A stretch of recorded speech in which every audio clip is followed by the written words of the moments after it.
Hello guys, welcome back to my YouTube channel. क्या हो अगर आप ट्रैकिंग के लिए किसी पहाड़ पे जाए और जल्दी पहुंचने के लिए आप शॉर्टकट ले और जंगल से जाए और उस जंगल में आपके साथ ऐसी चीजें हो जो आपने इमेजिन भी नहीं की होगी। तो उस जंगल में गए हुए लोग कैसे एस्केप करेंगे और उनके साथ क्या होगा, ये जानने के लिए आज बात करेंगे द रिचुअल्स मूवी, जो 2017 में रिलीज हुई थी। इसे IMDb पे 6.3 रेटिंग मिली है। ये एक ब्रिटिश हॉरर और मिस्ट्री मूवी है। ये रिचुअल्स नॉवल पे बेस्ड है जो 2011 में आई थी। और ऐसी वीडियोस के एक्सप्लेनेशन के लिए मुझे सब्सक्राइब करिए।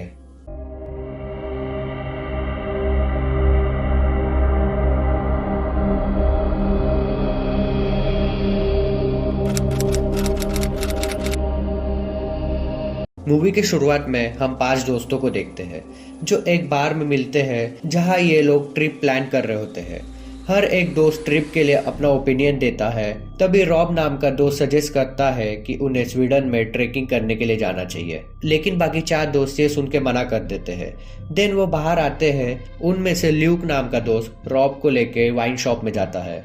जैसे ही ये दोनों शॉप के अंदर जाते हैं तो उन्हें शॉप के एम्प्लॉय डरी हुई दिखती है जो कि जमीन पे चोटिल अवस्था में होती है। तभी शॉप के अंदर के रूम से 2 थीव्स बाहर आते हैं जो कि शॉप को लूटने के लिए आए थे। इनको देखते ही लुक छुप जाता है, बट ये थीव्स रॉब का वॉलेट और वॉच छीन लेते हैं। ये लोग उससे वेडिंग रिंग भी मांगते हैं, बट वो मना करता है। लुक इन चोरों पे बॉटल लेके अटैक करने का सोचता है, लेकिन इससे पहले वो ऐसा करे एक थीप चाकू से रॉब पे हमला करता है जिससे वो खून से लथपथ हो जाता है। तभी वो थीप उसे फिर से स्टैब करके वहां से भाग जाता है और डॉम की वहीं पे मौत हो जाती है। फिर मूवी 6 मंथ्स आगे जाती है जहां हम देखते हैं कि लूक, डॉम, फिल और हच ट्रेकिंग के लिए आए होते हैं। ये चारों अपने दोस्त रॉब के याद में नॉर्थ स्वीडन में ट्रेकिंग के लिए आए होते हैं क्योंकि स्टार्टिंग में रॉब ने यही जगह सजेस्ट की थी। और हम देखते हैं कि लूक सदमे में था क्योंकि वो खुद को रॉब का दोषी मानता था, क्योंकि वो उन चोरों पे हमला कर सकता था और रॉब की जान बचा सकता था। बट हच उसे समझाता है कि उसकी कोई भी गलती नहीं है। फिर ये चारों रॉब की फोटो स्टोन पे रख के उसे याद करते हैं। इसके बाद वो ट्रेकिंग पे निकलते हैं। तभी डॉम का पैर स्लिप होता है जिससे उसका एंकर ट्विस्ट हो जाता है। इस वजह से वो अच्छे से चल नहीं पाता, तो वो लोग माउंटेन से जा नहीं पाएंगे। इस वजह से हच मैप में देख के जंगल से शॉर्टकट लेने का सोचता है और इस पे लुक भी रेडी हो जाता है।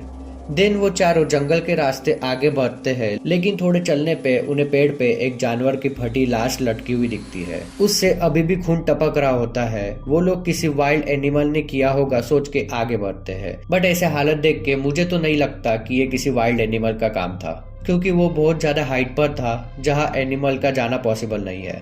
खैर वो लोग आगे बढ़ते हैं। तभी रात हो जाती है। तभी जोरों की बारिश स्टार्ट होती है और बिजली भी चमकती है जिससे ये लोग भीग जाते हैं। तो वो एक अबेंडन कैबिन में जाते हैं। लूक को तभी किसी जानवर की आवाज सुनाई देती है, बट कोई भी उसके बात पे भरोसा नहीं करता है। देन वो लोग उसी कैबिन में रात निकालने का सोचते हैं। फिर वो लोग उस कैबिन को एक्सप्लोर करते हैं तो उन्हें कुछ साइन कैबिन में लटके दिखते हैं और फर्स्ट फ्लोर पे फिल को एक वुडन स्टैचू दिखता है जिसका सर नहीं था। ये देख के वो चारों डरते हैं, बट बारिश के कारण उन्हें रुकना पड़ता है। देन वो यही सो जाते हैं। इनके सोने के बाद भी लाइटिंग हो रही होती है। तभी एक लाइटिंग फ्रीज हो जाती है जिससे ल्यूक की नींद खुलती है और ल्यूक कैबिन से बाहर देखने जाता है तो वो वही स्टोर में पहुंचता है जहां रॉब का मर्डर हुआ था और ल्यूक फिर रॉब को मरते हुए देखता है। तभी ल्यूक की नींद खुलती है तो हम देखते हैं कि ये बस ल्यूक का सपना था। ल्यूक कैबिन के बाहर था और उसके चेस्ट पे 4 होल थे जिससे खून निकल रहा था। तभी लुक भागते हुए कैबिन में जाता है। उसके तीनों दोस्त भी डरावना सपना देख के अजीब बिहेव कर रहे थे। हच ने डर के अपनी पैंट गीली कर दी थी। डॉम नींद में अपनी पत्नी गेल का नाम ले रहा था और फिर तो वुडन स्टैचू के सामने बिना कपड़ों के बैठकर था। लुक तीनों को नींद से जगाता है और ये जल्दी से पैकिंग करके वहां से निकलते हैं और वो लोग कोई भी अपने सपने के बारे में नहीं बताता है और जल्दी से जंगल से बाहर निकालने का सोचते हैं। जंगल से निकलने का रास्ता साउथ वेस्ट से था, बट डॉम को दूसरे डायरेक्शन में एक रास्ता दिखता है और वो उसी रास्ते पे जाने लगता है और डॉम बोलता है कि every path leads to civilisation और बाकी भी उसके पीछे जाने लगते हैं। थोड़ा चलने के बाद उन्हें कुछ नहीं मिलता तो वो लोग रुक जाते हैं और ल्यूक ऊंचे पहाड़ पे जाके देखता है, बट उसे रास्ता नहीं मिलता। लेकिन उसे एक अजीब क्रीचर का हाथ दिखता है और वो भागते हुए अपने दोस्त के पास आके बताने लगता है, बट कोई भी उस पर भरोसा नहीं करता है और अपनी बात प्रूव करने के लिए चेस वाले होठ दिखाता है।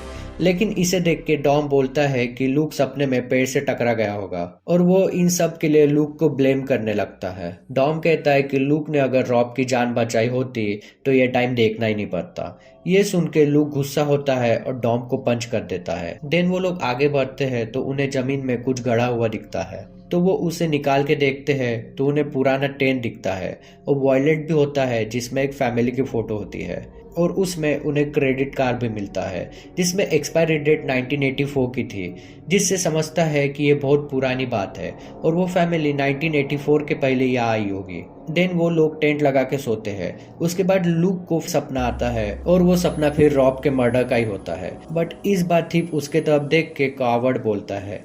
तभी अचानक उसकी नींद खुलती है और उसे हज की चिल्लाने की आवाज आती है, बट वो टेंट के बाहर आके देखता है बट उसे हज कहीं भी नहीं दिखता और फिर डरते हुए बोलता है कि उसे कोई बड़ा क्रीचर उठा के लेके गया है। देन दूर कहीं से हज की चिल्लाने की आवाज आती है तो वो तीनों उस आवाज का पीछा करते हैं, बट थोड़ा आगे जाने पे वो अपने टेंट तक जाने का रास्ता भूल जाते हैं। देन सवेरे होते ही उन्हें हज की बॉडी पेड़ पे लटकी हुई मिलती है और ये उसी जानवर समान थी जो स्टार्टिंग में हमें दिखा था और हज की ऐसी हालत देख के हमारे भी रोंगटे खड़े हो जाते हैं। देन वो लोग हज की बॉडी को नीचे उतार के उसे बरी करते हैं और साउथ वेस्ट के तरफ आगे बढ़ते हैं। तभी रात होती है। तभी लूक देखता है कि एक क्रीचर फील्ड को खींचते हुए लेके जाता है। ये देख के लूक डरता है बट उसे डॉन दिखता है जो पेड़ के पीछे छुपा था और वो दोनों वहां से भागने लगते हैं। तभी उन दोनों को फील्ड की बॉडी भी पेड़ पे लटकी हुई दिखती है और फिर से ये सीन देख के रोंगटे खड़े हो जाते हैं। देन वो भागते हुए एक कैबिन में पहुंचते हैं जहां एक औरत अजीब से स्टैचू की पूजा कर रही होती है। तभी एक इंसान आके उन्हें किक करता है और बेहोश कर देता है। होश आने पे दोनों देखते हैं कि वो एक रूम में बंधे हुए थे। देन लूक बाहर देखता है तो वहाँ लोग क्रॉस वाला स्ट्रक्चर बनाते हुए दिखाई देते हैं। तभी अचानक दो लोग उनके रूम में आते हैं और उनके पीछे एक बूढ़ी औरत आती है और ये औरत वही थी जो स्टैचू की पूजा कर रही थी। देन वो लूक के चेस्ट पे वो 4 होल देखती है और फिर वो अपनी बॉडी भी दिखाती है जहाँ सेम 4 होल थे और ये होल देख के वो लूक को पानी देती है। उसके बाद वो डॉम को चेक करती है बट उसे होल नहीं दिखते तो उसे वो कुछ भी नहीं देती है। देन वो लोग डॉम को वहां से लेके जाने लगते हैं और वो लोग डॉम को बहुत मारते हैं और वापस रूम में लाके रख देते हैं।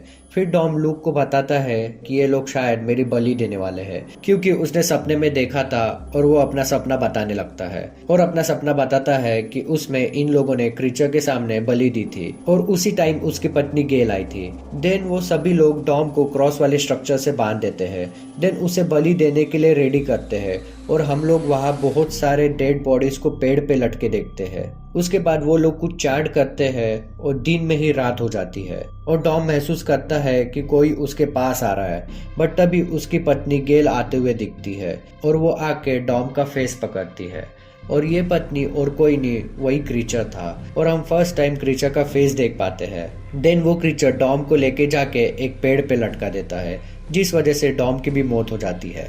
तभी लूक किसी तरह आज़ाद होता है। तभी एक यंग वुमेन आती है और लूक को बताती है कि डॉम को सैक्रिफाइस कर दिया गया है और लूक को खुद फॉरेस्ट गॉड ने चुना है तो वो इस कल्ट के साथ उनकी सेवा करेगा। देन आगे वो उसे क्रीचर के बारे में बताती है कि वो बहुत ही प्राचीन देवता है।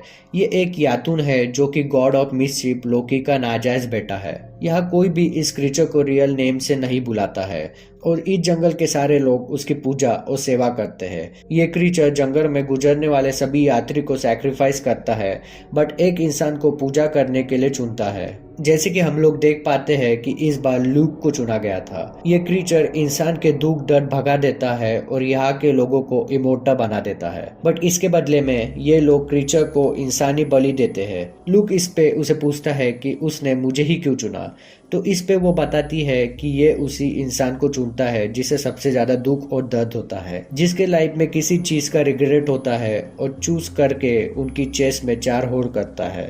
और लास्ट में एक रिचुअल होती है जहां उस इंसान को इस कल्ट का हिस्सा बनाया जाता है। अगर इंसान ने नहीं बोला तो उसे मार के पेड़ पे लटका दिया जाता है। ये सब सुन के लूक डरता नहीं है और उस लड़की के जाते ही भागने का सोचता है और हम रूम के बाहर देखते हैं जहाँ कई लोग झुक के पूजा कर रहे होते हैं। लूक इस घर के एक रूम में जाता है जहाँ इसे इंसानों की सड़ी हुई बॉडी दिखती है जो कि अभी भी जिंदा थी। इससे हमें ये समझता है कि ये क्रीचर लोगों को इमोर्टल तो बनाता है बट बाद में उनकी हालत बदतर हो जाती है। देन लूक इन बॉडीज को आग लगा देता है और ये बॉडी जोर से चिल्लाने लगती है। लूक यहाँ से भागता है। देन उसे एक गन और 2 बुलेट मिलती है। तभी वो एक इंसान को शूट करके आगे बढ़ता है। इसके बाद क्रीचर वो यंग वुमेन को मार देता है क्योंकि उसने सब कुछ लूक को बता दिया था। देन क्रीचर लूक के पीछे जाता है बट लूक एक्स और गन लेके भागता है और गन क्रीचर पे फायर करता है बट इससे क्रीचर को कुछ भी नहीं होता है और हमें समझ में आता है कि क्रीचर गन से तो मरने नहीं वाला। फिर लूक भागता है और भागते भागते लूक को फिर से वाइन शॉप वाले विजन आने लगते हैं बट इस बार वो नहीं रुकता है। तभी क्रीचर उसे पकड़ लेता है और उसके सामने झुकने बोलता है। लूक के झुकते ही वो रोल करता है और हम उसका असली रूप देख पाते हैं और वो लूक के फेस पे पैर रखता है। लूक को बाजू में पड़े हुए एग्स दिखती है और वो उसे उठा के क्रीचर के सर पे हमला करता है और इसी का फायदा उठा के लूक भागता है और वो जंगल के बाहर निकल जाता है। क्रीचर उसका पीछा करता है बट वो जंगल के बाहर आ नहीं पाता और क्रीचर वहीं से लूक पे रोल करता है और ये देख के लूक भी जोर से चिल्लाता है। देन वो आगे बढ़ता है तो उसे एक कार दिखाई देती है और ये मूवी यहीं पे खत्म हो जाती है। तो गाइज ये थी द रीचर मूवी की कहानी। तो बात करें क्रीचर की तो वो लोकी का एक नाजायज बेटा है। जितना मैंने इस क्रीचर के बारे में नेट पे ढूंढा उससे मुझे पता चला ये जंगल में वेदर से लेके हर चीज कंट्रोल कर सकता है। वो कभी भी बारिश ला सकता है, कभी भी धूप ला सकता है, जैसे कि हम मूवी में देखते हैं। और उसे मिले हुए जंगल में ही वो सीमित रहता है और वहाँ के लोगों को भी वो कंट्रोल करता है और लोग उसके लिए सैक्रिफाइसेस देते हैं तो वो उसके बदले में उनको इमोर्टल बनाता है। बट इमोर्टल हम देख पाते हैं कि उनकी हालत बहुत बदतर थी। मुझे तो ये मूवी बहुत ज़्यादा पसंद आई है।